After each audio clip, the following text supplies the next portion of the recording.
राज्यर विभिन्न सहर में पेट्रोल मूल्य वृद्धिर प्रतिवाद रास्ता को ओह्लाइले राजनीतिक दल और साधारण लोक रास्ता अवरोध विक्षोभ प्रदर्शन। आसवा परवर्ती खबर को खाउटी बोझ तेल दर बढ़िला सर्वकालीन रेकर्ड 7 टंका 50 पैसा।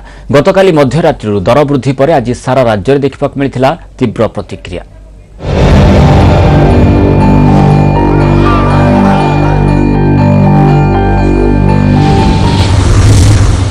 पारादीप में पेट्रोल दर वृद्धिर ताती आज पारादीपर स्वामी विवेकानंद ड्राइवर एसोसिएशन पक्षर सहर रास्ता बंद प्रतिवाद करा। आगामी दिन में विभिन्न संघ और अनुष्ठान चक्काजाम आंदोलन करेंगे जमापड़ी।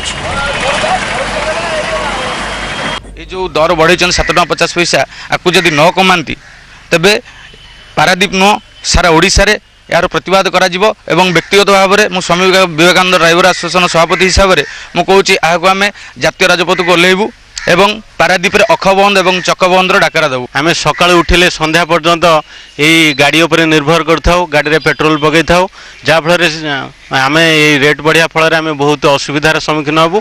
तेणु सरकार पाखे आम दाबी जनाऊँ ये पेट्रोल दर तुरंत कमेया दरकार, नहले जनसंतोष वृद्धि पाइब एवं आमे माने राजरास्ता को ओह्लैया बाध्य हबू।